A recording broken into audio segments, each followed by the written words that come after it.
জীবনে কি পাবো না, ভুলেছি সে ভাবনা। 1969 সালে বাঙালি যুবক যুবতীরা পেয়ে যায় তাদের অ্যানথেম সুধীন দাশগুপ্ত আর সৌমিত্র চট্টোপাধ্যায়ের হাত ধরে। আজকের আড্ডা তিন ভুবনের পারে ছবিটিকে নিয়ে।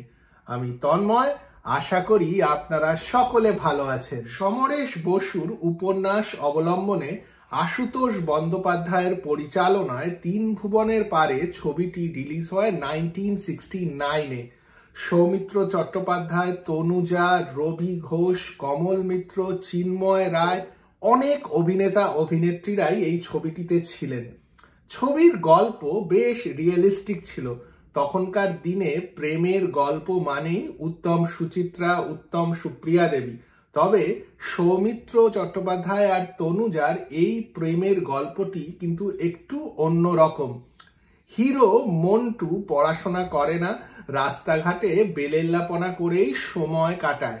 তার পরিবারে অনেক ধরনের প্রবলেম। হিরোই তাকে ইন্সপায়ার করে। তারা বিয়ে করেন আর মন্টুর জীবন বদলে যায়। বিয়ে হয়ে মন্টু বদলালেও মাঝে মাঝে পুরনো মন্টুকে টেনে ধরে। পুরনো দিনের সে টান সে ফেরাতে পারে না, দ্বন্দ্ব তৈরি হয়। এইসবের গল্পই তিন ভুবনের পারে। তনুজা ছাড়াও সুমিতা সান্যালও একটি ছোট্ট রোলে ছিলেন, অসাধারণ অভিনয় করেছিলেন।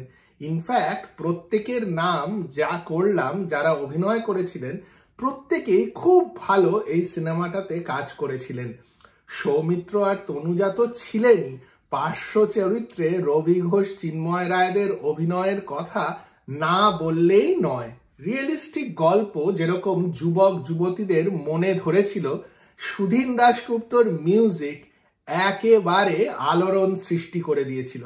আলোড়ন শুধু সৃষ্টিই করেননি, আজও হয়তো তোমারই জন্যে বা জীবনে কি পাবো না এই গানগুলো শুনলে মানুষ না নেচে বা না খুশি হয়ে থাকতেই পারেন না। পুলক বন্দ্যোপাধ্যায়, সুধীন দাশগুপ্তর লেখা লিরিক্স আর সৌমিত্র, রবি ঘোষ আর চিন্ময় রায়দের টুইস্ট, সত্যি কিন্তু বাংলা ছবির পর্দায় ওইভাবে গান পিকচারাইজেশন তিন ভুবনের পারেতেই প্রথমবার হয়।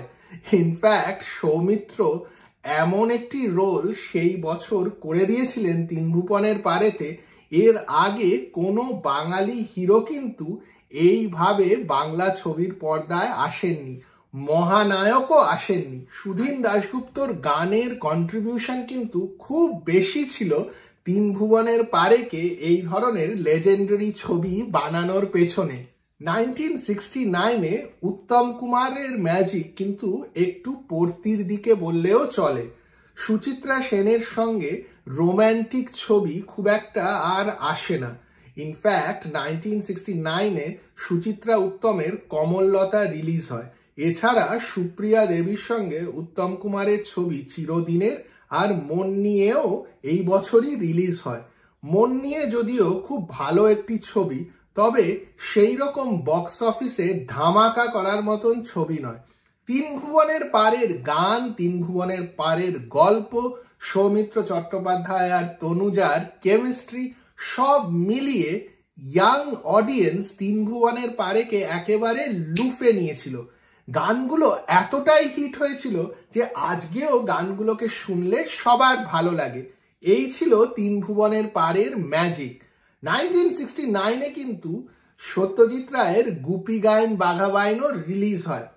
আপনাদের তিন ভুবনের পারে কিরকম লাগে? তিন ভুবনের পারে নিয়ে আপনাদের কি কোনো কলেজের স্মৃতি রয়েছে? থাকলে আমাকে কমেন্ট বক্সে জানান।